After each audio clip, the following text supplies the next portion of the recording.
Welcome back to the program. One person has been shot dead and dozens injured after demonstrators clashed with police in Kenya's Kasarani district, northeast of the capital, Nairobi. For days now, angry protesters have burnt tires, dumped rubbish and blocked all roads into and out of the sprawling suburb. They are protesting against the poor state of the main road in the area. Buses and taxis have kept off the road, forcing people to walk for long distances to work and school. Businesses in the area have also been closed. Residents there have accused leaders of seeking to gain political capital out of the issue, but failing to fix the road. Let's bring in Abby Agina, a Kenyan journalist, to tell us more about the protest. Hello, Abby. Thank you for joining us. What is the latest at this time with the protest? Well, thank you so much for joining us. Allow me to speak to you from Nairobi. And just to kick off, first and foremost, we do understand that the latest we have received is that the demonstrations have actually subsided, and so far motorists are able to use the roads. And we do know that one of the protesters was actually shot by the police. But as we speak, as of now, with the information we have and our reports on the ground do show that the protesters have eased off and the situation has normalized. Right, the demonstrators are rallying against the poor state of the main road. Some other African nations also have this issue of bad roads and poor maintenance. How is the government responding to the citizens? When the protests began, they were quite very dramatic as everyone was scampering for their safety. We do know that the police lobbed tear gas canisters on the protesters, who eventually had to, of course, seek refuge. But right now, we do know that a couple of arrests have been made, but we cannot verify how many people are in police custody. And those who were arrested were actually trying to, getting the motorists who are using that particular road, trying to, these are the cartel groups which are trying to rob some of the motorists on those roads. And of course, this did hurt quite a huge chunk of the traffic along that road. Right, I was going to ask if anyone has been arrested, especially for the death of the person who unfortunately died. What is the likely punishment for those who have been arrested if convicted?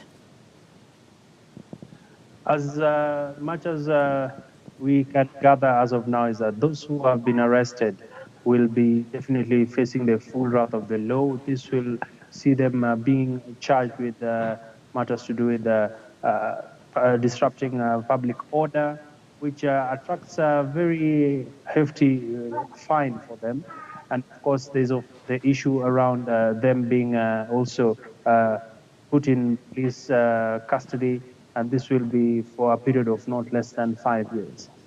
All right, then. Thank you so much for speaking to us, Kenyan journalist Abby Agina. Thank you so much for speaking to us. Now, staying with Kenya, the public prosecutor Nordin Haji says the state has recovered stolen assets worth $20 million from corruption cases. However, that is only 1% of an estimated $2 billion worth of public money involved in high-profile corruption cases. In recent years, high-profile politicians and public servants have been arrested and prosecuted for corruption, but none has ever been convicted yet. Mr. Haji hopes to secure a high-status conviction this year, a challenge put to prosecutors publicly by President Uhuru Kenyatta on Monday. We're happy about their safety. Well, following last week's clashes in the Central African Republic's city of Alindao, UN peacekeepers are now patrolling the city to protect civilians. 2 members of the country's armed forces were killed in the incident. Spokesperson for the UN Secretary General Stefan Dujarric says some 2,000 people were displaced. That's about 640 families, and they've lost their shelter and belongings and are in urgent need of assistance. Following clashes last week in the city of Alindao, the UN peacekeepers are now patrolling the city to protect civilians, including some 400 people displaced by violence who have sought shelter at the UN base. The clashes took place on January 9th and involved the country's armed forces and members of an armed group associated with the ex-Seleka coalition. Two personnel from the Central African Republic's armed forces died in the violence. Today, the UN mission says that the situation is calm despite continuing tensions.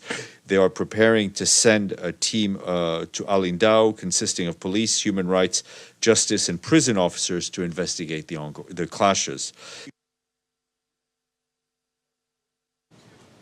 Well, we're ending the program here in Nigeria, especially in Lagos State, where nurses and midwives all over the state took to a celebratory walk to flag off 2020 as the International Year of the Nurse and the Midwife. It's a World Health Organization appointed observance to recognize the contributions of the nursing staff to patient welfare. It is also significant as 200 years after the birth of Florence Nightingale, recognized as the founder of modern nursing. Our correspondent Mary Alale Yusuf reports.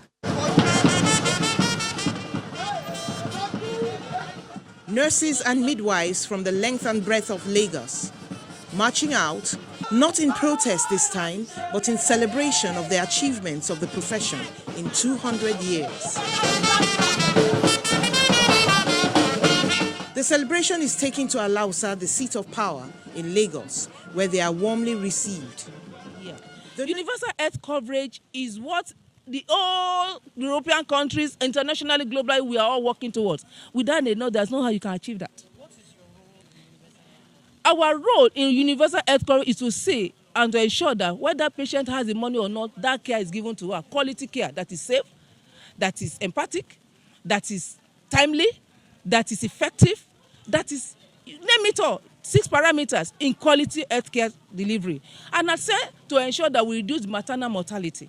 We want the government of Nigeria and Lagos State, most especially Lagos State where we work, to encourage us to invest on nurses of the state, because we are in the nooks and crannies of the communities. The nursing profession has come a long way since the days of Florence Nightingale's efforts in the Crimean War, but more is needed for upgraded services.